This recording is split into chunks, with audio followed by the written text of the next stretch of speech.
태백 삼척 선교를 준비하는 일의 토창기에 모이게 해주심에 감사드립니다.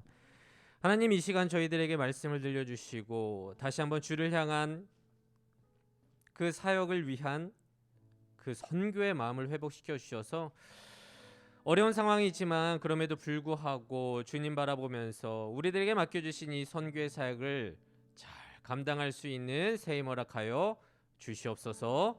감사드리며 예수님의 이름으로 기도드립니다. 아멘. 할렐루야. 네, 아멘. 여러분 반갑습니다. 먼저 한번 인사해볼까요? 저희들 오늘이 선교를 가기 바로 직전에 일의 토창기 모임입니다. 그래서 오늘이 조금 더 특별한 것 같고요. 그래서 옆에 있는 분들과 한번 얼굴을 마주치면서 인사했으면 좋겠습니다. 여러분 잘 오셨습니다. 여러분 선교 현장에서 잘 부탁드립니다. 네. 선교를 할 때마다 우리 맨날 싸우기도 하고 맞죠? 감정이 뒤틀어져 가지고 다시는 선교 안 오겠다고 하지만 그럼에도 불구하고 이 자리에 오신 여러분들을 환영하고 축복하고요. 그럼에도 불구하고 또 여러분들을 향한 하나님의 은혜가 충만히 임하기를 진심으로 소망합니다. 네, 그래서 오늘 여러분들 이제 오늘을 마지막으로 해서 저희들 기도하고 현장에서 2박 3일 짧은 시간이지만 그 가운데 임하실 하나님을 또 기대하기를 소망하고요. 그리고 나서 이제 선교를 하고 그 다음 주에 또 저희 안양제일교회에서는 또 기도회를 또 하죠. 매듭 기도회라고 우리 매듭 토창기를 통해서 선교를 잘 갈무리하고자 하니까요. 여러분들 선교 갔다 와서 끝났다 하지 마시고 그 주님께 받은 그 은혜를 여기서 또 잘 갈무리할 수 있는 매듭 토창기까지 오시기를 소망합니다. 그럼 이 시간 우리에게 주시는 하나님의 말씀을 함께 봉독하고 우리 말씀을 한번 묵상해 보도록 하겠습니다. 우리에게 주시는 하나님의 말씀은 사도행전 10장 44절에서 48절입니다. 제가 갖고 있는 성경 신약 206면에 있는 우리 사도행전 10장 44절에서 48절까지 말씀을 저와 여러분이 교독하고 마지막 한 구절 함께 읽도록 하겠습니다. 제가 먼저 읽도록 하겠습니다. 베드로가 이 말을 할 때에 성령이 말씀 듣는 모든 사람에게 내려오시니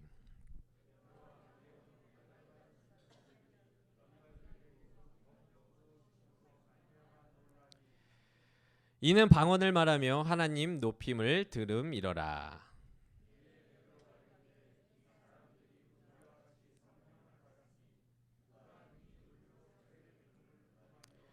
같이 읽겠습니다. 명하여 예수 그리스도의 이름으로 세례를 베풀라 하니라. 그들이 베드로에게 며칠 더 머물기를 청하니라. 아멘. 네, 오늘도 어김없이 요셉 청년부 태백 삼척 선교를 위한 준비 기도회 이 일의 토창기에 오신 여러분들을 환영하고 축복합니다. 네, 아까 인사했어요. 옆에 있으신 분들이 함께 갈 동역자 분들입니다. 제가 가네 그러지 마시고요. 쟤 때문에 내가 힘을 더 낼 수 있겠다 이렇게 기도하면서 오늘 이 시간 함께 기도해 보았으면 좋겠습니다. 여러분 뉴스를 봐서 아시겠지만 여전히 확진자가 줄어들지 않아서 우리의 마음을 착잡하게 하고 저도 많이 낙심되는 상황 가운데 있습니다. 그럼에도 불구하고 무엇보다도 이번 선교가 주님의 보호하심 가운데서 안전하고 건강하게 잘 이루어질 수 있도록 또 간절하게 기도하는 시간을 갖도록 하겠습니다.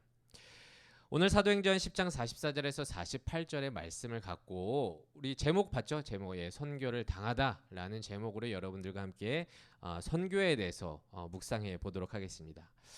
여러분 우리는 2주 동안 선교가 무엇인지 말씀을 통해서 묵상해 보았습니다.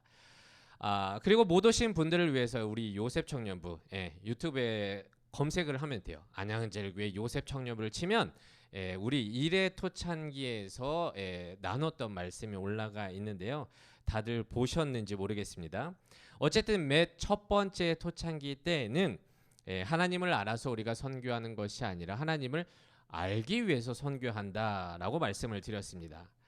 우리는요, 오랫동안 신앙생활을 했기 때문에 내가 하나님을 잘 알아서 이 선교의 시간에 왔다고 생각을 하지만 여전히 우리의 삶 속에서는요, 그 주의 이름을 신뢰하지 못하고 있다는 것을 알고 있을 것입니다. 그리고 그 주님이 우리에게 뱀과 전갈을 밟을 수 있는 권능까지 주셨음에도 불구하고 그것을 모른 채 이 이리때가 득실거리는 세상 가운데서 어린 양처럼 살아가고 있음을 우리는 첫 번째 시간을 통해서 깨닫게 되었습니다.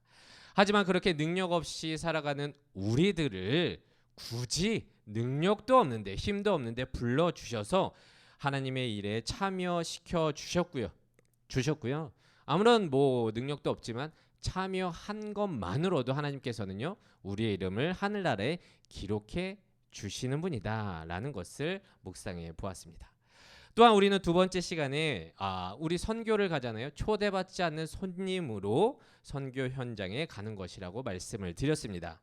그래서 막상 선교 현장에 가게 되었을 때에 우리가 바란 만큼 사람들이 오지 않을 수 있다는 것을 여러분들에게 말씀드렸습니다.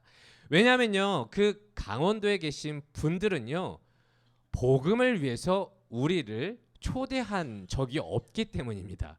그렇죠. 우리를 초대하지 않았어요. 우리가 어디 하나님의 복음이 필요한지, 또 우리의 손과 발이 필요로 하는 곳이 어딘지 우리가 직접 나서서 그냥 우리가 그쪽으로 가겠습니다 하고 갔기 때문이죠.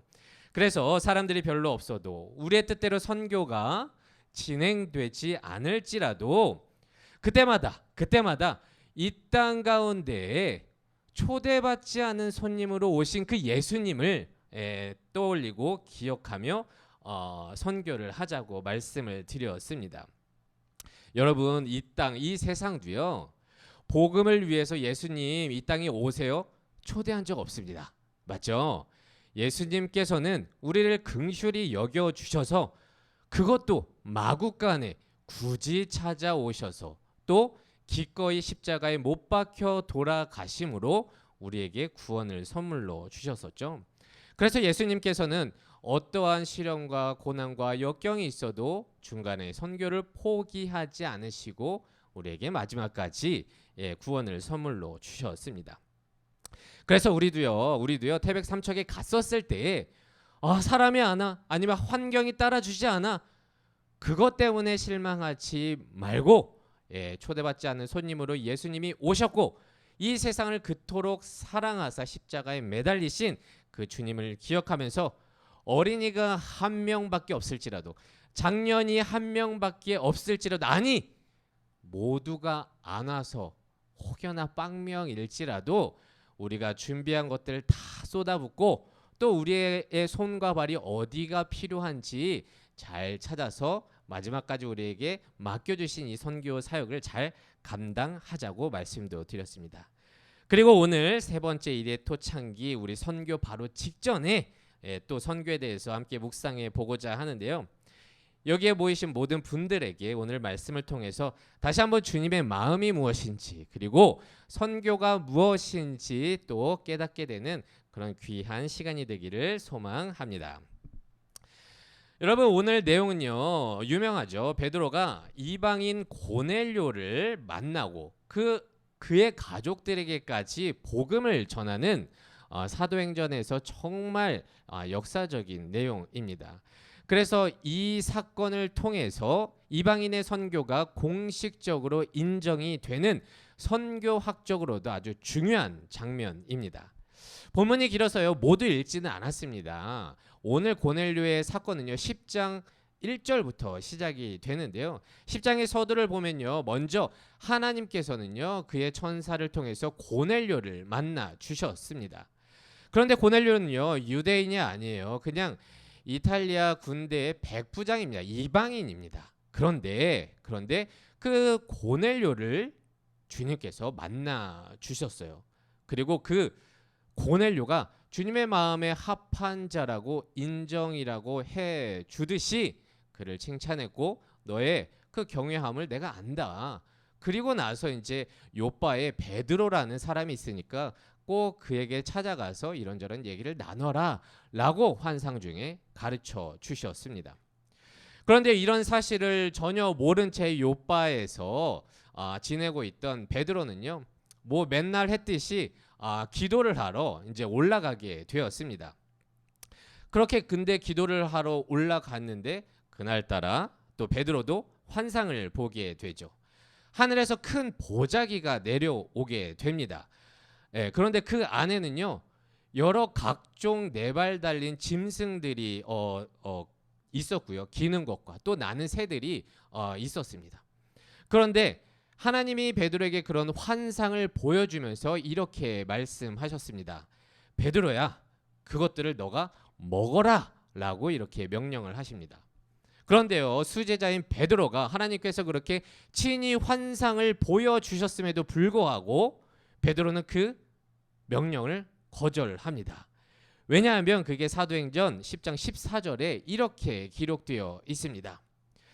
하나님, 저는요 속되고 깨끗하지 아니한 것을 내가 결코 먹지 아니하겠다. 그러니까 저는 이런 것들을 한 번도 먹어본 적이 없습니다 라고 이렇게 변명을 대는 것입니다. 아마도 그 큰 보자기 안에는요, 유대인들이 꺼려하는, 유대인들이 부정하다고 여기는 그런 갖가지 동물들이 들어가 있었는지도 모르겠습니다. 그래서 어쨌든 거절을 합니다. 그런데요, 하나님은요 베드로에게 포기하지 않고 3번이나 말씀해 주십니다. 야, 그거 너가 먹어. 그런데요, 그것을 3번이나 말했는데 강권을 했죠. 3번이나 말했다고 하는 것은 충분히 말했다는 것입니다. 그런데 베드로는 그것을 거절합니다.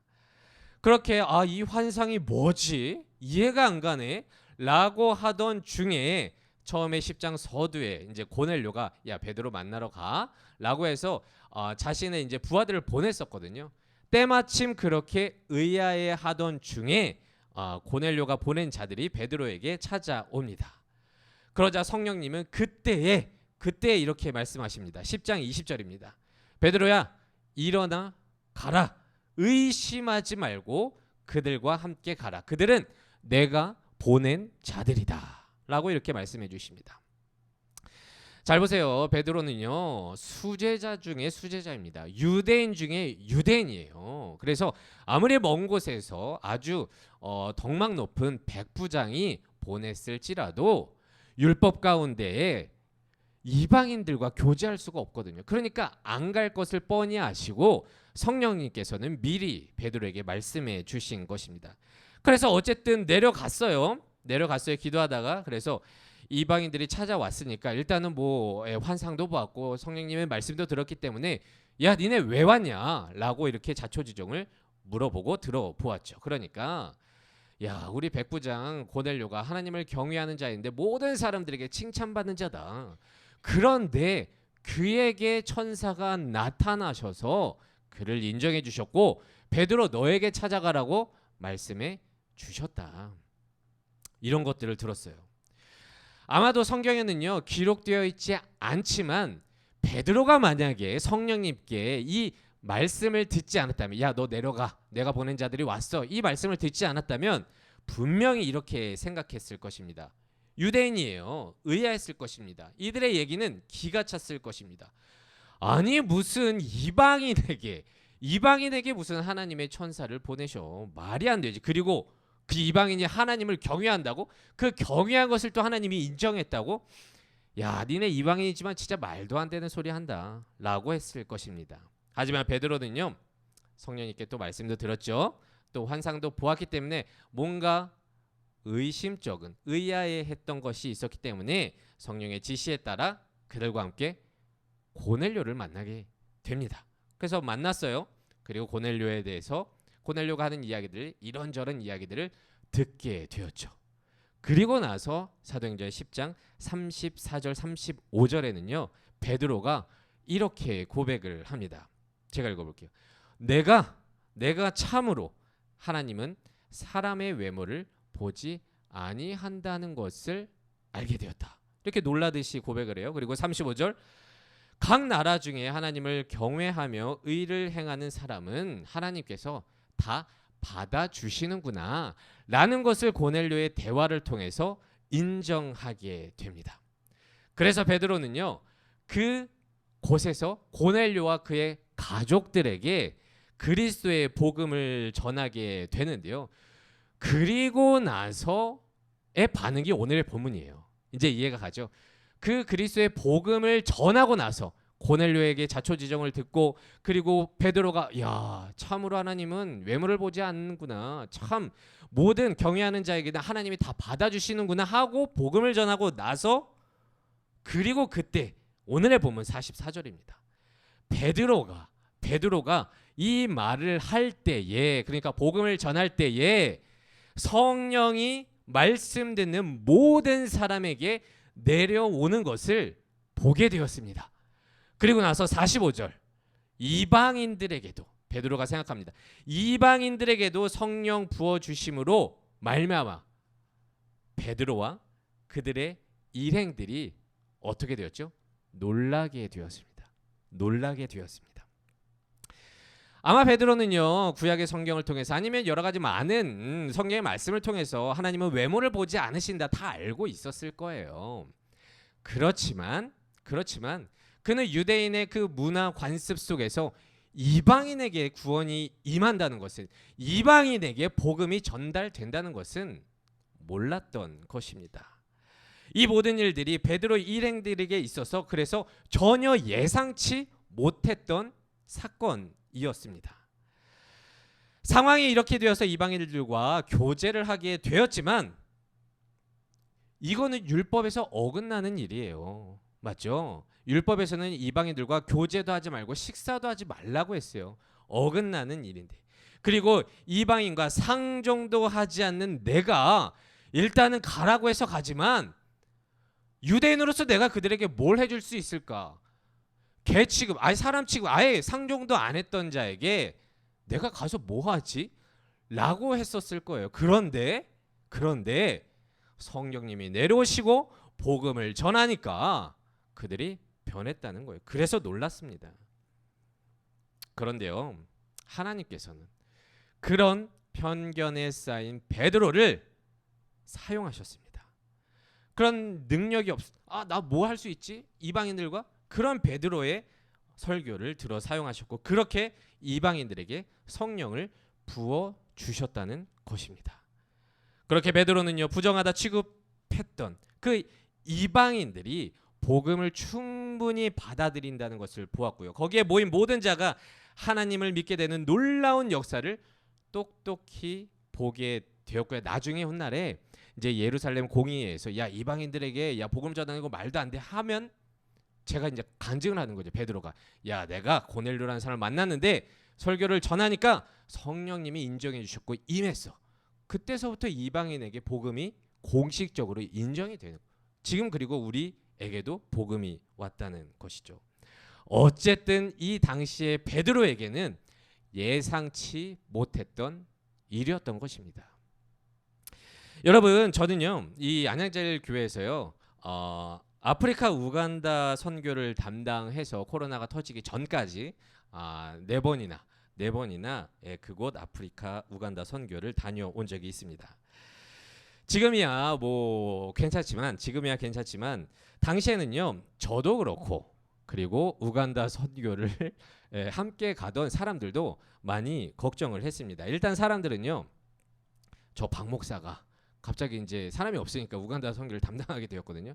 저 박 목사가 이 빡센 아프리카 선교를 잘 감당할 수 있을까?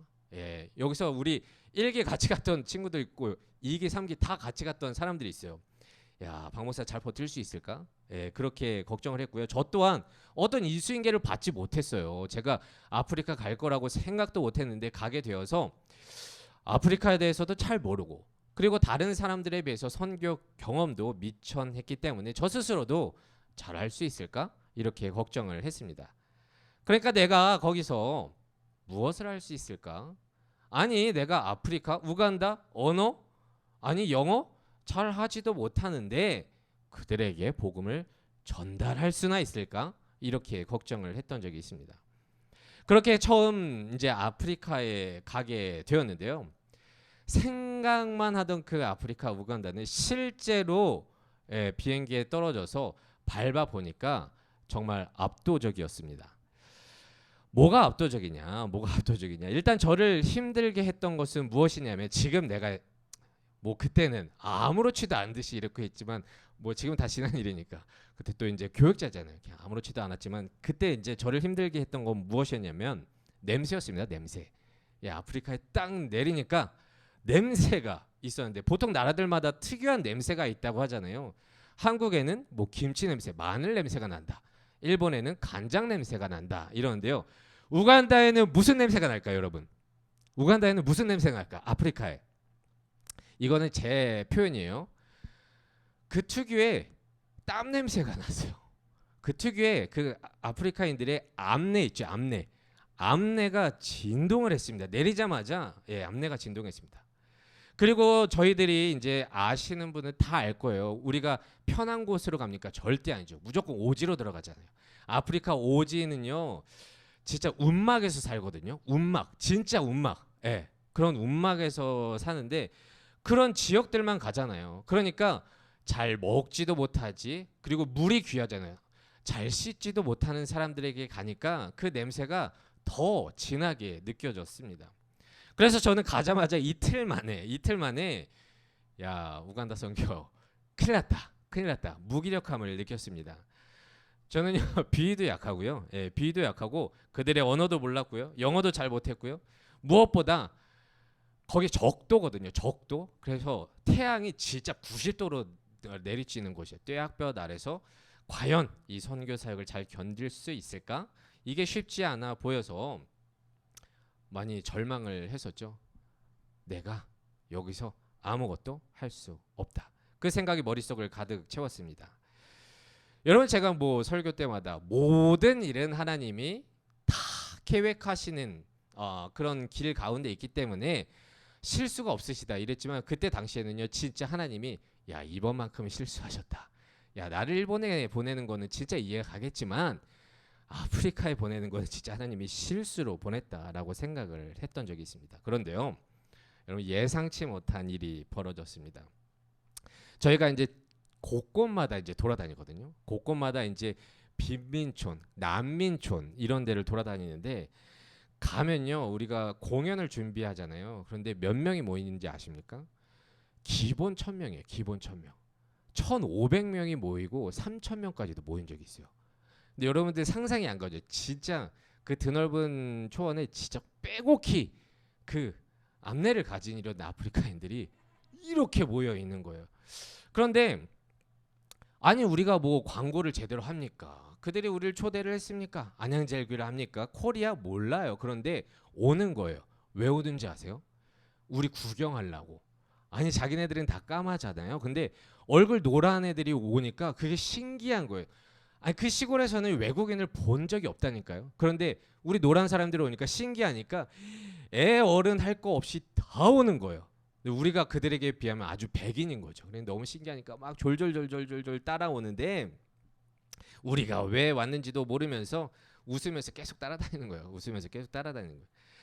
그러면 이제 공연을 준비하는데 이제 잠깐의 시간이 있거든요. 잠깐의 시간이 있으면 이제 사람들이 막 있으니까 각자 이제 뭐 그 아프리카인들과 이제 교제해봤자 뭐 있겠어요. 그냥 뭐 손잡아주고 이런 건데 저도 그래도 교육자인데 뭐라도 해야 되지 않겠습니까? 아이고 이거 냄새 나서 못 가겠다 이럴 수는 없잖아요. 그래서 용기를 내고 기도하는 마음으로 그들에게 다가갔습니다. 그래서 먼저 웃었죠. 막 이렇게 씩 웃으면서 손도 잡아주고, 손도 잡아주고. 여러분들 아프리카인들 손 못 잡아 보셨죠? 여기 찐덕찐덕해요. 땀이 많이 나가지고 손도 잡아주고, 그리고 이제 막 머리를 쓰다듬어주고 싶은데 머리도 쓰다듬기 쉽지 않아요. 머리 안 감아가지고 여기가 허예요. 그리고 막 이렇게 벌레도 많기 때문에 이거 어떻게 해야 돼? 그래서 볼도 쓰다듬어주고 막 그렇게 하면서 이제 교제도 하다가 또 긍휼의 마음이 또 생기잖아요. 그래서 또 갖고 있었던 사탕을 이렇게 딱 주면서 먹여주기도 했습니다.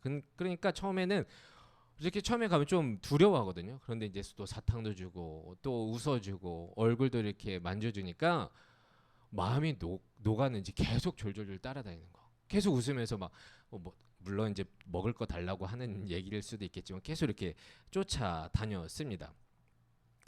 그래서 이제 그렇게 기도하면서 또 안아주기도 했는데, 그리고 나서 이제 공연이 시작되거든요. 이제 공연을 해요. 저희들이 부채춤도 준비하고 또 이제 뭐 사물놀이도 준비하고 마지막에 무언극도 준비하고, 그리고 나서 마지막에 선교사님이 이제 영어로, 그러면 이제 통역하는 그들의 언어를 하는 사람이 또 그들의 언어로 이제 복음을 전파하게 됩니다.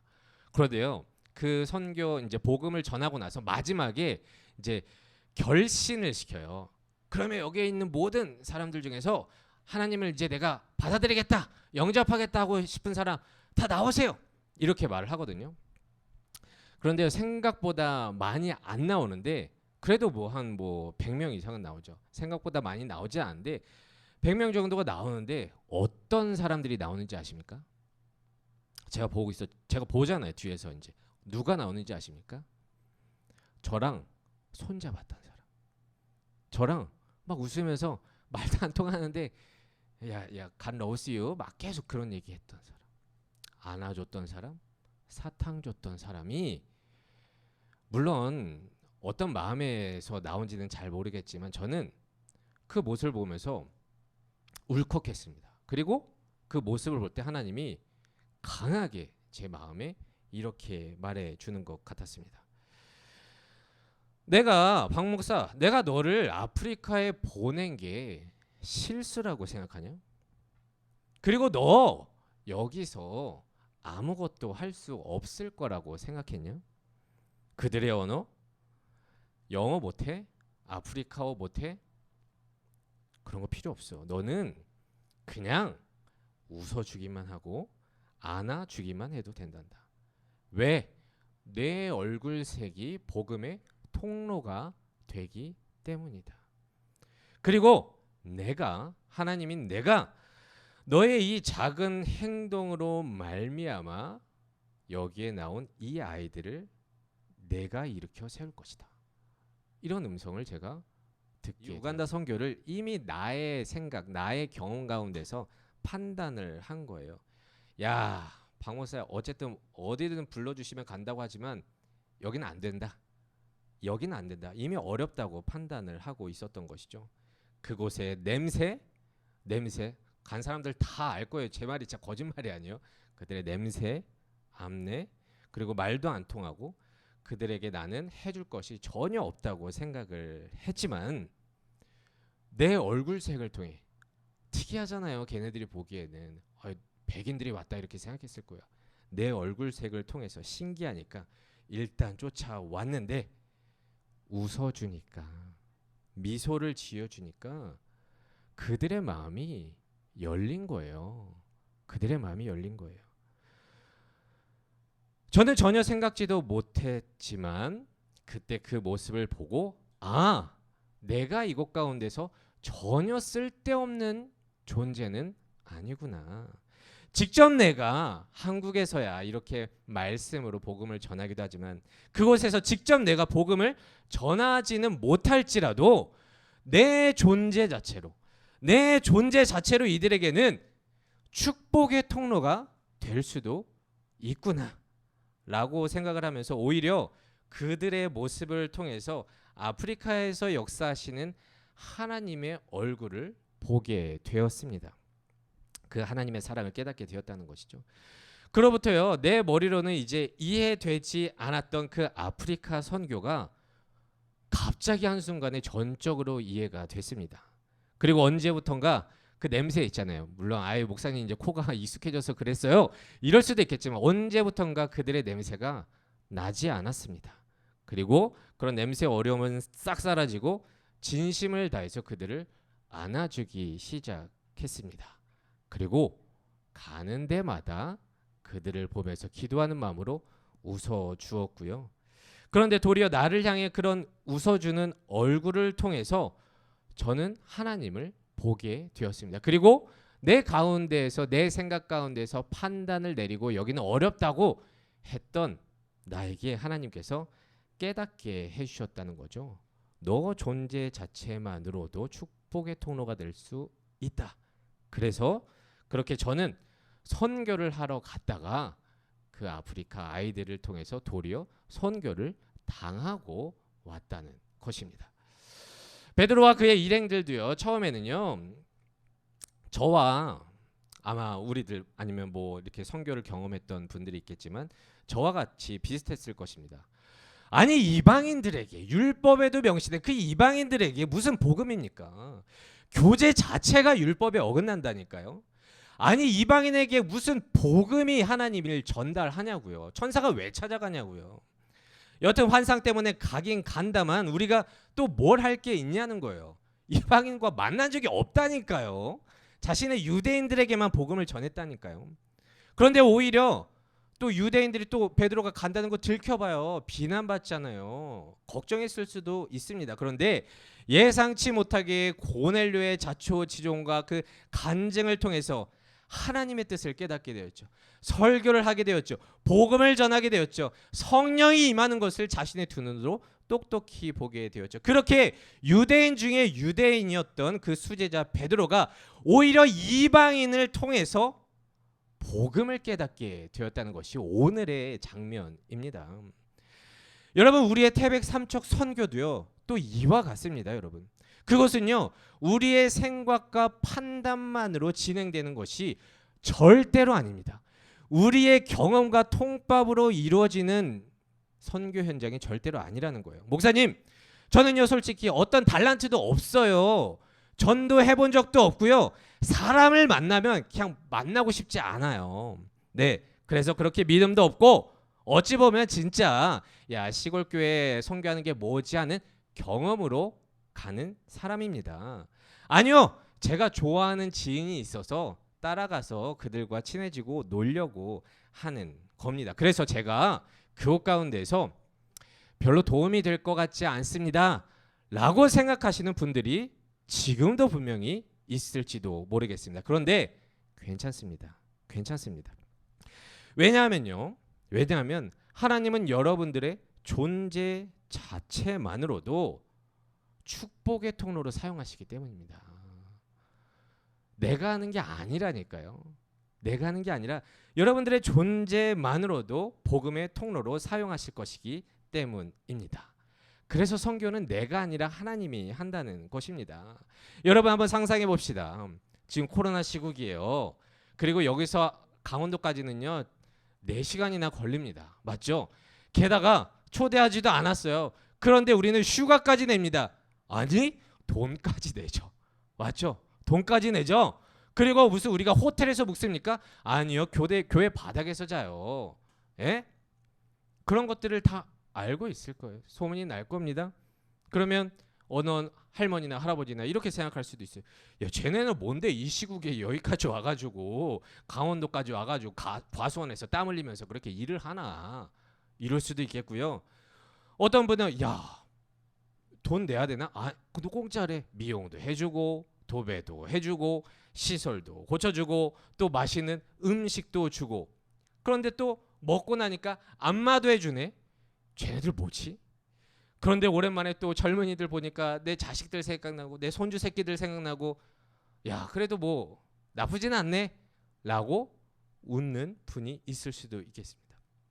그런데요 그렇게 그들이 잠시나마 우리의 존재만으로도 미소를 잠깐이라도 짓는다면 우리는요 그것만으로도 충분한 거예요. 우리는 그것만으로도 충분한 거예요. 그렇게 그들은 교회에 대해서 하나님에 대해서 좋은 이미지만 주어준 것만으로도 이것은 충분한 선교라는 것입니다.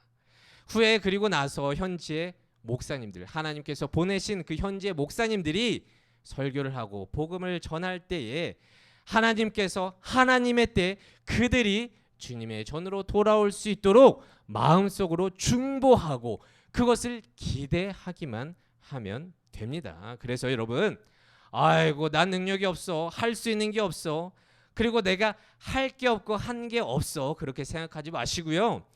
여러분 자체가 복음이 된다는 것을 꼭 기억하시고 거기에 가서는요 잘 웃고 오기만 해도 된다는 것입니다.